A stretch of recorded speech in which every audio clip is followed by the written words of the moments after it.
Bienvenidos a la primer parte de la clase 3. Van a ver que en esta clase tienen una primer parte grabada y una segunda parte grabada ya con el grupo porque anoche me había olvidado de poner record en la primera parte de la clase, así que les vuelvo a grabar esta partecita. Entonces, estamos entrenando los 7 puntos de Lojong, estamos en el primer punto que es entrenar los preliminares. Y de este punto ya vimos la rara y preciosa vida humana de ocio y oportunidad en la clase 1. En la clase 2 vimos muerte e impermanencia. Y ahora en la clase 3 vamos a ver la naturaleza insatisfactoria del ciclo de la existencia, de samsara. Acá tenemos el ciclo en este dibujo como para que tengan una ayuda visual, ¿sí? Si esto les sirve a ustedes, a mí me sirve un montón, espero que ustedes también. Y hoy vamos a ver un poquito del karma, vamos a ver más o menos la mitad de la parte de karma y la vamos a seguir viendo todo lo que es karma en la clase que viene, ¿sí? Vamos a hacer en la clase de hoy varias meditaciones discursivas, donde yo les voy a ir leyendo del texto de Alan, que es el texto que estamos estudiando, que por si no lo habíamos grabado antes, aquí está. Este es el libro, yo les voy a ir leyendo partes de este libro en español, por supuesto, y vamos a ir meditando sobre esas partes del libro. Estos 4 puntos que van dentro del primer punto de Lojong se llaman los 4 pensamientos que cambian el rumbo de la mente, ¿sí? Nos van a ordenar las prioridades, van a ordenar nuestra vida muchísimo. Una vez que nuestras prioridades se ordenan, vamos a empezar a encontrar tiempo para meditar, tiempo para leer textos espirituales y tiempo para conectarnos, ¿sí? Este tiempo de meditar es un tiempo para conectarnos con nosotros mismos, con nuestro propósito en la vida, con nuestro potencial, lo cual después nos ayuda un montón en todo lo que sea que hacemos en nuestra vida, en todos nuestros proyectos, en nuestra vida familiar, en nuestras relaciones con amigos, con nuestra pareja, nos ayuda un montón. Bueno, entonces, cuando Buda despertó, eh, lo primero que enseñó fue estas realizaciones que tuvo y fue lo primero que enseñó. ¿Qué enseñó? Primero la verdad del sufrimiento, las causas del sufrimiento, el fin del sufrimiento y el camino al fin del sufrimiento, ¿sí? Como dijimos ayer en la clase, la verdad del sufrimiento es algo muy importante para que reconozcamos. Tenemos que reconocer esta verdad. El sufrimiento es una verdad. El sufrimiento tiene causas, ¿sí? Porque tiene causas, tiene un fin. Y el budismo nos enseña el camino al fin, al sufrimiento, ¿sí? En la forma budista. Por supuesto que hay otras tradiciones espirituales que también lo enseñan de otras maneras, ¿sí? Así que bueno, les voy compartiendo y algo que no les dije ayer en la clase, todos estos dibujos que están acá son collage que estoy armando, es mi nuevo emprendimiento personal que estoy haciendo estos collages, así que se los comparto acá en las clases. Reconocer el sufrimiento, ¿sí? El primer sufrimiento es el sufrimiento obvio, es obvio cuando tenemos sufrimiento físico y o mental. Esta es la punta del iceberg del sufrimiento. Después hay sufrimientos más profundos que son más difíciles de reconocer.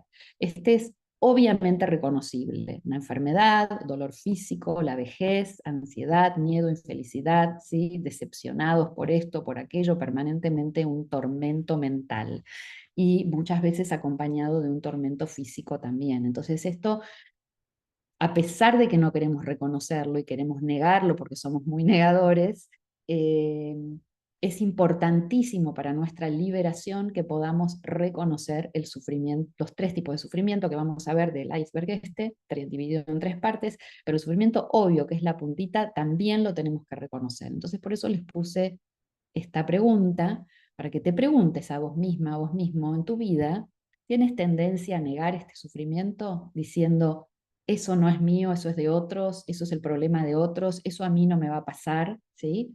Como los jóvenes que dicen de la gente de mediana edad, no, esos son problemas de mis viejos, no, ni idea.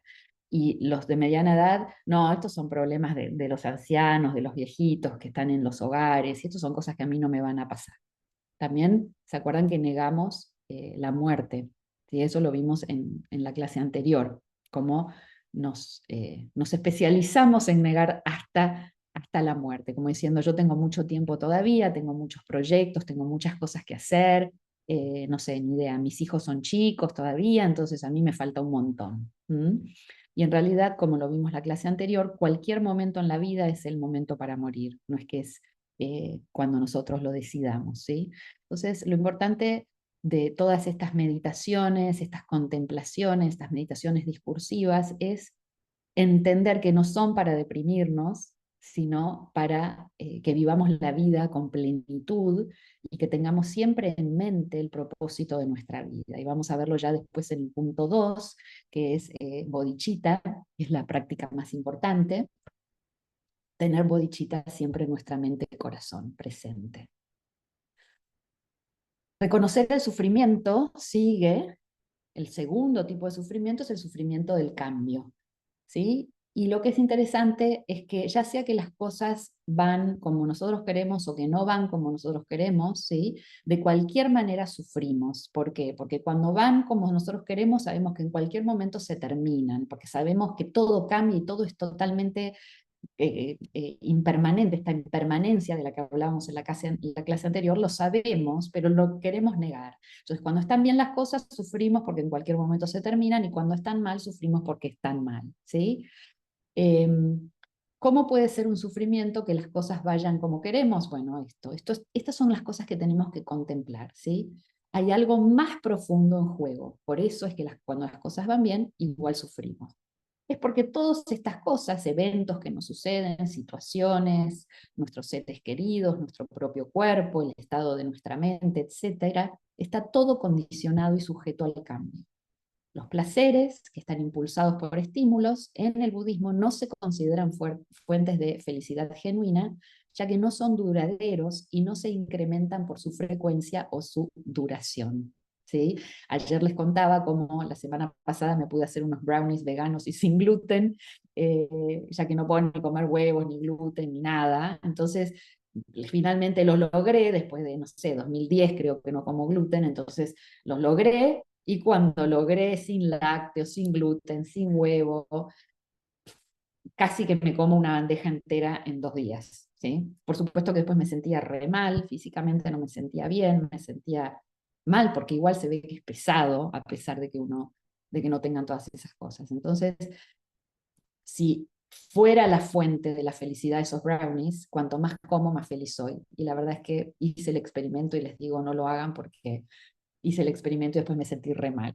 Así que no vale la pena hacer el experimento. Si yo ya lo hice, bueno, si quieren háganlo, pero digamos que no es fuente de la felicidad genuina, del bienestar genuino, ¿sí?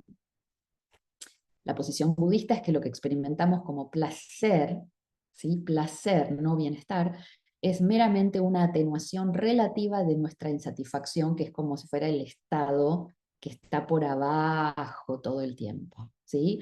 Alguien que ha realizado experiencialmente la verdad última, ve que todos nosotros, el resto de nosotros, estamos nadando en el océano de samsara, en círculos, ¿sí? Y todo lo que experimentamos, ya sea que sea placentero o no, es insatisfactorio, no cubre esa necesidad profunda que tenemos de bienestar genuino. No importa lo que sea que experimentamos, sea algo que nos guste, como el brownie a mí, o algo que no nos guste, igual es insatisfactorio, ¿sí? La verdadera fuente del sufrimiento se encuentra más profundamente en nuestra experiencia y se encuentra debajo de estas atenuaciones temporales que tratamos todo el tiempo de hacer con los placeres de los sentidos. Tratamos de cubrir este estado, esta insatisfacción, esta ansiedad, este ruido que tenemos, ¿sí? Por eso no nos queremos sentar con nosotros mismos, porque nos cuesta un montón sentarnos y encontrarnos con ese ruido que hay cuando no estamos estimulados, entretenidos con un montón de otras cosas, ¿sí? Pero es clave para poder salir del sufrimiento, es clave conectarnos primero con el sufrimiento. ¿Sí? Esto lo vimos todos los que hicieron el curso de equilibrio emocional, lo hemos visto con cada una de las emociones en su aspecto molesto. Nos hemos sentado a meditar en esa sensación corporal molesta, en esa sensación física, en esos pensamientos, en ese rumeo molesto de la mente, ya que si no estamos con eso, quedamos atrapados, ¿sí? No hay espacio, ¿se acuerdan? El espacio entre la chispa y que se prenda el fuego, no logramos ese espacio para que no se prenda el fuego. No lo logramos. ¿Por qué? Porque no lo reconocemos. Tenemos que tenerlo esto muy conocido. Entonces, reconocer el primer tipo de sufrimiento, reconocer este segundo tipo de sufrimiento, y ahora vamos a reconocer también el tercer tipo de sufrimiento, que es el más difícil de reconocer y es el que va por abajo de todo. Una vez que reconocemos estos sufrimientos y que estamos cada vez más, los tenemos ahí, los vemos en otros, todo el tiempo lo estamos viendo. Leemos un libro y leemos el sufrimiento de los personajes, vemos una película y vemos el sufrimiento de los personajes y también de los actores. Lo vemos en nuestros amigos, en nuestros seres queridos. ¿Por qué? Porque primero lo vemos en nosotros mismos. Acuérdense que la base de este camino es que todo primero nosotros mismos, ¿sí? Hasta cuando hacemos los 4 infinitos, ¿se acuerdan? Primero pasamos por nosotros mismos para después acceder a los demás. Así que ahora vamos al tercer tipo de sufrimiento en el segundo video.